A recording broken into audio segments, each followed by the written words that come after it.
왜 우리가 하나님께로 나아가야 합니까? 두 가지 이유가 있습니다. 첫 번째 이유는 하나님의 백성이 되기 위해서입니다. 하나님은 나의 하나님이 되시고 나는 하나님의 백성이 된다는 이 언약이 우리 신앙생활의 가장 중요한 말씀인 거예요. 내가 하나님의 백성이 된다는 것은 하나님이 나의 왕이 된다는 것입니다. 나의 전부가 되는 거예요. 나의 가장 소중한 가치와 목적과 내 모든 중심이 하나님이라는 것입니다. 여러분, 물질이 아닙니다. 물질이 왕이 되면 안 돼요. 사람이 아닙니다. 권력이 아닙니다. 아무것도 아니에요. 자리, 명예, 그 한순간에 다 없어지는 거예요. 그것이 왕이 되면 안 됩니다. 여러분, 성경의 다윗을 보십시오. 성경의 역사에 가장 위대한 왕이었습니다. 그 다윗은 자기가 왕인데도 불구하고 늘 하나님 앞에 이렇게 고백했습니다. 여러분의 왕이 사람이 되면 안 돼요. 자식이 되면 안 돼요. 대단히 죄송하지만 자식은 하나님의 선물이지 내 것이 아니에요. 너무 자식에게 여러분 목을 매달고 살지 말아요. 그러니 섭섭해하고 자식 생각하면서 여러분 안타까워하잖아요. 내 것이 아니에요. 권력도 명예도 건강도 내 모든 소유도 내 것이 아니에요. 오늘 다윗이 왕임에도 불구하고 자기는 아무것도 아니라는 거예요. 오직 하나님이 나의 왕이시다. 여러분, 날마다 하나님을 왕으로 고백하고 하나님을 의지하는 그 사람을 하나님은 축복해 주시고 선하게 일생 이끌어 주실 줄로 믿습니다. 두 번째로 왜 우리가 하나님께로 나아가야 되느냐? 2절 말씀에 보면 참된 안식을 하나님이 주시기 때문에. 여러분, 한번 이스라엘 광야를 한번 성지순례해 보십시오. 얼마나 메마른 땅인지. 낮에는 정말 덥고요, 밤에는 갑자기 날씨가 돌변하고 찬바람이 붑니다. 언제 어떤 일이 일어날지 모르는 그것이 광야예요. 우리의 인생도 마찬가지예요. 광야길을 걸어가는 거예요. 여러분 생각해 보세요. 우리가 이렇게 코로나 바이러스 때문에 전 세계가 이렇게 어려움에 처할 줄 한 번이나 상상이나 했습니까? 어떻게 21세기 인공지능의 시대에 이렇게 코로나 앞에서 전 세계가 꼼짝 못하느냐는 거예요. 인생이 광야길이라는 거예요. 예기치 못하는 불행이 언제든지 우리를 찾아올 수 있어요. 그러나 여러분, 그 어려움마다 우리를 누가 지켜주시고 누가 우리를 위로하시느냐? 여호와 하나님이신 줄로 믿습니다. 사람이 아닙니다. 다시 말씀드립니다. 학문이 아닙니다. 지식이 우리를 지키는 게 아닙니다. 여호와 하나님이 우리를 지키시고 우리를 선하게 인도하시고 참된 위로를 주시는 줄로 믿습니다. 오늘 2절 말씀에 그 광야길에서 내가 은혜를 얻었고 안식을 얻었다는 거예요. 오직 하나님만이 우리의 눈물을 닦아주시고 위로해 주시고 새 힘을 주시는 거예요. 제가 얼마 전에 이 포항에서 서울로 KTX 열차를 타고 올라갔는데 때마침 내 건너편 자리에 포항 국회의원이 탔어요. 아유 목사님, 아유 의원님 오래간만입니다. 그러니까 아유 목사님 잘 지내시냐고. 아이고 늘 목사님 한번 뵈야 되는데 기차에서 뵀습니다. 아유 괜찮습니다. 이렇게 인사를 했는데 요즘 정치 어떻습니까? 그러니까 아유 목사님 말도 마십시오. 정치 어떻게 풀지 참 캄캄합니다. 그러면서 나보고요, 목사님 만났으니 기도 좀 해주세요 그런 거예요. 이 자리에서 기도 좀 해달라고 그러는 거예요. 자기가 기도해야 되지 왜 나보고 기도해달라고.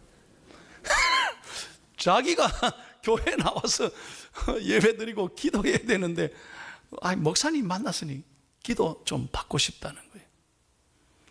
그래도 그 마음이 얼마나 좋아요. 그래서 기도해 드리니까 목사님 아멘 감사합니다.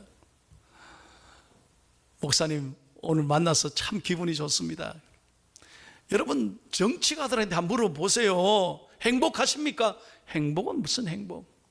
골치 아파 죽는다는 거예요. 기업인을 만났습니다. 요즘 회사 어떻습니까? 아유 목사님 IMF 때보다 더 힘든다는 거예요. 앞이 안 보인대. 참 큰일 났다는 거예요. 죽도시장에서 장사하는 우리 교인들을 만났습니다. 제가 권사님 집사님 많이 힘드시죠? 목사님 정말 답답합니다. 빨리 코로나가 끝나야 되는데 너무너무 경제가 어렵다는 거죠. 여러분 저마다 사람들을 만날 때마다 다 이구동성으로 너무 피곤하고 힘들고 지치고 답답함을 호소합니다. 어디 가서 위로를 얻겠습니까? 청와대 가면 좀 위로 얻을까요? 여의도 국회의사당 가면 문제가 좀 풀릴까요? 좋은 휴양지 가면 문제가 좀 풀릴까요? 아닙니다. 그런 곳은 우리에게 안식과 평안을 주는 곳이 아닙니다. 오직 거친 광야에서 이스라엘 백성들은 하나님을 만나서 그들은 새로운 희망을 얻고 그들의 길을 하나님이 선하게 인도하셨습니다. 오늘 우리가 누구를 만나야 되느냐? 어떤 어려움에도 하나님 앞에 올라와 하나님을 만날 때 여기에 소망이 있고 희망이 있는 줄로 믿습니다. 얼마 전에 어떤 분이 간증하는데요, 참 제가 감동을 받았어요. 완전 사업을 쫄딱 망하고 빈털터리가 되니 죽을 지경이 된 거예요. 그래서 매일매일을 고통 속에 지내는데 친구들이 찾아와가지고 자네 이러다가 죽어, 큰일 나, 자네 여기 이렇게 있으면 안 돼. 그래서 공항에 가자는 거예요. 공항에 왜? 잔소리하지 마, 타라. 그래서 친구들이 데리고 어디로 갔느냐, 공항에 가가지고 제주도 가는 비행기를 태워준 거예요. 제주도 가서 며칠 좀 쉬고 오라고. 그래서 티켓을 끊어주고 제주도에 좋은 호텔을 예약을 해준 거예요. 자네 거기 가서 좀 바다도 보고 한라산도 보고 좀 쉬었다 와. 그래 이분이 친구들의 사랑에 고마워서 제주도를 간 거예요. 제주도 호텔방에 혼자 들어가 앉아있는데 해가 뉘어지는데 서귀포 앞 바다를 이래 호텔에 쳐다보니까 바다가 무슨 마음에 들어오겠어요? 위로가 되겠습니까? 바닷가가 쓸쓸한 바닷가가 꼭 자기 마음 같더라. 그래서 마음에 위로가 아니라 오히려 막 죽고 싶은 생각이 들고, 뭘 봐도 만족감이 없고 기쁨이 없고 위로가 없고 한라산이 뭐 눈에 들어오겠습니까? 호텔 음식이 입에 들어오겠냐 이 말이에요. 그러니 그날 밤에도 호텔에 앉아 있지만 너무너무 답답하고 내가 왜 이렇게 됐을까 생각하니 눈물이 나고, 그래서 죽어버릴까 자살을 생각했는데 아이고 그날 밤에 이상한 하나님의 은혜가 임한 거예요. 잠을 이제 청하는데 안 두고 그 밤에 그렇게 괴로워하는데 그거 보니까 이상하게요. 테이블 위에 그날따라 그 호텔방에 성경책을 하나 이렇게 놔져 있더라. 그래서 이분이 잠은 안 오고 성경책을 앉아서 뒤지기 시작했대요. 자기는 교회는요 어릴 때 여름 성경학교 딱 2번 간 적밖에 없대요.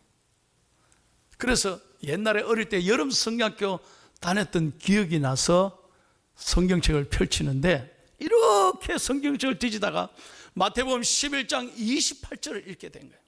여러분 말씀을 기억하시죠? 수고하고 무거운 짐진 자들아 다 내게로 오라, 내가 너희를 쉬게 하리라. 아들아 내게로 오라는 거예요. 하나님으로 돌아오라. 그 호텔방에서 그는 인생 처음으로 무릎을 꿇고 기도하기 시작했어요. 하나님, 하나님, 한 번만 살려달라고 통곡하며 기도했어요. 하나님이 그날 밤 은혜를 주셨습니다. 모든 눈물을 하나님이 씻어주시고, 그 아픔에서 하나님 이렇게 세워주시고, 자살하고 죽고 싶은 마음을 다시 한번 돌이켜서 하나님 용기와 희망을 주신 거예요. 그래서 서울로 돌아와서 다시 한번 힘을 내서 사업을 했는데, 놀라운 것은 사업 4년 만에 하나님이 잃어버린 것 전부 회복하게 하고, 그 회사가 부도난 거 하나님 다시 찾게 하시고, 교회 장로님이 됐다. 남의 얘기지만 아멘을 좀 크게 할렐루야.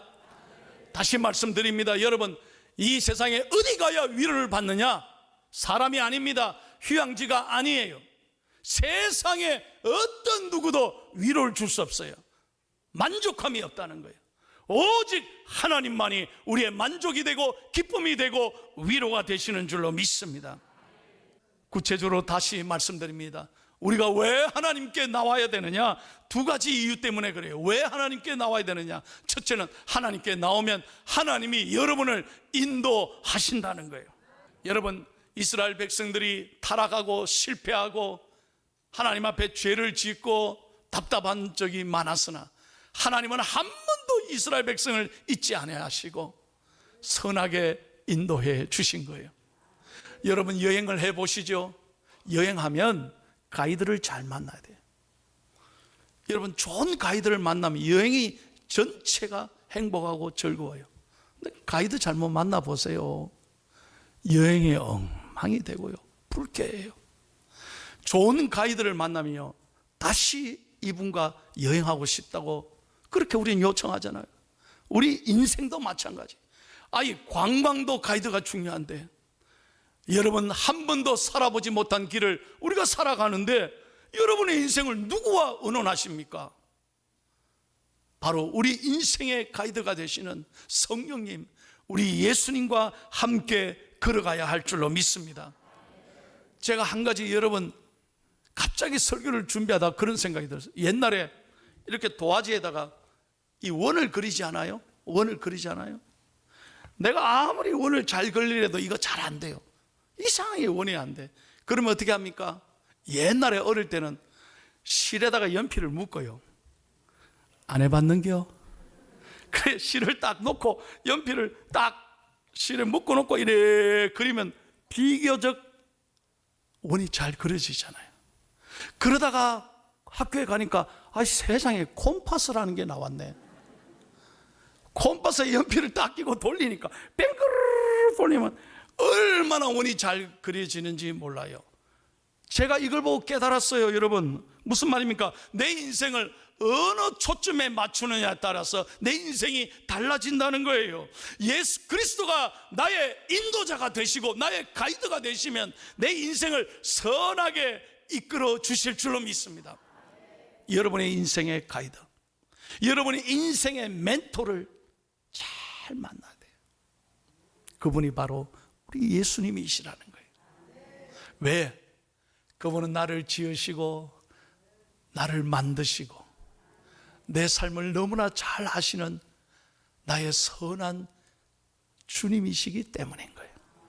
제가 미국에 살 때 이 얘기를 듣고 참 많은 생각을 했어요. 한 번은 자동차가 프리웨이를 지나가는데 자동차가 그냥 시동이 꺼져버린 거예요. 그래서 갓길에 차를 세우고 이제 자동차 본네트 뚜껑을 열고 이래 들여다보는데 이건 뭐 어떻게 됐는지 알 길이 없어요. 도대체 자동차가 시동이 안 걸린 거예요. 그 때마침 어느 차가 지나가다가 자기 뒤에 차를 세우더래. 그리고 이 비상등을 켜놓고 딱 내리더니 May I help you? 내가 뭘 도와드릴까요? 그런 거예요. 딱 보니까 아주 중후한 노신사가 딱 내리는 거예요. 그래서 속으로 이 신사가 뭘 알겠나 싶어서 괜찮습니다. 차가 지금 시동이 안 걸리는데 도와주시는 건 괜찮은데 그냥 가셔도 됩니다. 사람이 나중에 오겠죠. 그러니까 그래도 제가 좀 보면 안 될까요? 그런다는 거예요. 그러면 정 그렇게 원하시면 한번 보세요. 그러더니 딱 양복을 벗고요, 자기가 이렇게 몇 번 돌아보더니 다 됐습니다. 시동 걸어보세요. 그 시동을 툭 그런 거, 자동차. 세상에 시동이 언제 고장났나 시동이 걸리는 거예요. 참 놀라웠어요. 이게 노신사가 도대체 어떤 분이 이 자동차를 너무 잘 아느냐, 자기가 궁금해서 선생님 너무 감사합니다. 혹시 선생님의 조남이라도 가르쳐 주시면 제가 이 다음에 감사라도 할 것 같은데 누구십니까? 그러니까 제가 바로 이 차를 만든 헨리 포드입니다. 미국에는 포드라는 자동차가 많거든요. 이 포드 자동차의 창업주인 거예요. 그분의 말씀을 여러분 기억하십시오. 내가 이 차를 만든 사람이기에 이 차에 대해서 잘 압니다. 그래서 내가 도움을 드리고 싶었습니다. 저는 그 얘기 들으면서 큰 도전과 감사가 왔어요. 그렇다. 내 인생을 만드신 하나님, 나를 지으시고 나를 만드신 하나님께서 내 인생을 책임져 주실 것이다, 이 말이에요. 그러므로 여러분, 하나님의 인도함을 받고 감사하면서 담대하게 살아가는 우리 중앙의 성도들이 되기를 축복합니다.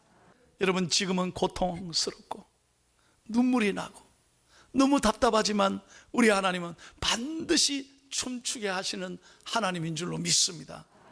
다시 한번 믿으시면 아멘 하십시오. 정말이에요. 그래야 인생이 바뀌어지는 거예요. 반드시 나를 춤추게 하실 것이다. 여러분, 그걸 믿고 예배 시간에 아멘하고 오늘 하루 한번 살아봐요. 기쁨이 우리 안에 넘친다니까요.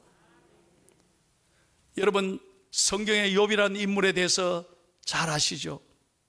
욥은 당대 최고의 의인이었습니다. 그런데 한순간에 까닭없이 모든 걸 다 잃습니다. 모든 재산을 다 날려버립니다. 게다가 10명의 자녀들도 한순간에 다 죽습니다. 생각해 보세요. 재산 잃은 것도 힘든데 자식 한 명 잃는 것도 너무너무 고통스러울 텐데 10명의 자식을 하나님이 다 뺏어갔습니다. 게다가 몸은 만신창이가 되어서 욕창으로 고생을 합니다. 그러니 주위 사람들이 다 비난하고 다 도망갑니다.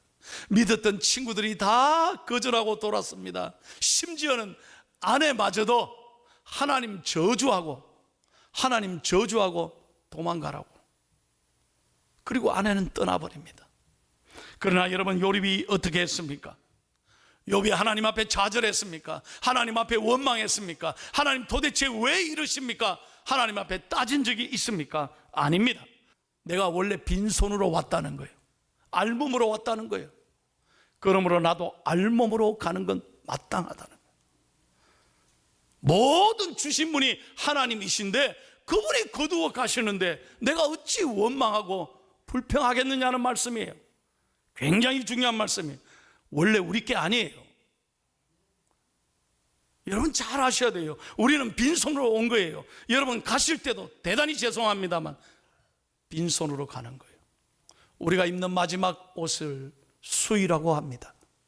그 수의에는 It's no pocket, 주머니가 없어요. 내 것이 아닌 거예요. 여러분 이걸 아셔야 돼요. 이 모든 것 하나님의 것이. 하나님이 우리에게 이 땅에 사는 동안 건강도 자녀도 물질도 내 모든 것도 하나님의 선물이며 은총인 줄로 믿습니다. 그러므로 여러분 감사해야 돼요. 그러므로 여러분 원망해서는 안 돼요. 제가 지금까지 많은 장례를 하면서 잊지 못할 장례가 하나 있어요. 좀 씁쓸한 장례죠. 어떠냐, 그분이 박사 학위를 딴 분인데요, 세상에 돌아가실 때 부인에게 부탁을 했대요. 여보, 내 죽으면 관에다가 박사 학위증 좀 넣어달라고. 얼마나 고생하며 박사를 땄는지 그 마음은 제가 알죠. 얼마나 그게 자기의 자랑이었는지. 그래서 부인 집사님이 나에게 찾아왔더라고요. 목사님, 관에 박사 학위증 좀 넣어달라는데 어떻게 할까요? 나는 성경책 넣어달라는 줄 알았는데 박사 학위증 넣어달라고. 그래서 막 여기까지 안 된다고. 그거 뭐 넣어서 뭐 하겠냐고. 이제 세월 지나면 다 썩는데 그거 뭐하러 넣겠냐. 여기까지 왔는데 상처받을까봐, 섭섭할까봐 알아서 하세요. 씁쓸하죠, 마음이. 여러분, 무슨 말입니까? 내게 아니라니까요. 이걸 분명히 아셔야 돼요. 사랑하는 여러분, 우리가 때로는 인생길을 걸어갈 때 실패할 수 있어요. 고통을 만날 수 있어요. 그러나 하나님께 나아가면 반드시 하나님께서 회복시켜 주시고 여러분의 눈물을 닦아 주시고 여러분의 삶에 반드시 하나님 역사하셔서 마침내는 춤추게 하시는 하나님인 줄로 믿습니다. 춤추게 하시는 하나님. 여러분, 그 하나님 앞에 이번 7월도 감사하며 살아가기를 축복합니다. 마지막으로 여러분에게 부탁합니다. 춤추게 하시는 하나님을 바라보면 좀 기뻐하며 살아야 되지 않을까요? 예수 안 믿는 사람하고 똑같이 걱정하고, 오늘도 이렇게 예배 잘 드리고 차 안에서 또 부인하고 제 3차 대전 또 싸우고, 뭐 아무것도 아닌 일에 다투고, 교회 잘 나왔다가 은혜 다 쏟아붓고 차 안에서 그냥 전쟁을 일으키고, 집에 가서는 또 괜히 애들한테 잔소리해가지고, 오늘 이 좋은 주일날 집이 또 이렇게 시끄럽게 되고. 여러분, 그렇게 살지 말자는 거예요. 내 영혼이 은총 입어 중한 죄짐 벗고 보니 슬픔 많은 이 세상도 멀어요. 천국으로 하도다. 할렐루야. 여러분의 마음이 천국이 되어야 되는 거예요. 믿으시면 아멘. 오늘 이 시간 이후로 예배 드리고 불행 끝, 불평 끝, 원망 끝, 하나님이 함께 하심으로 여러분의 마음에 행복이 시작되고 감사가 시작되고 기쁨이 충만하게 샘솟듯 일어나기를 축복합니다. 축복합니다. 그래서 오늘도 감사하고 6월 잘 마무리하고 희망차게 7월 시작하는 중앙의 가족이 되기를 예수님의 이름으로 축원합니다.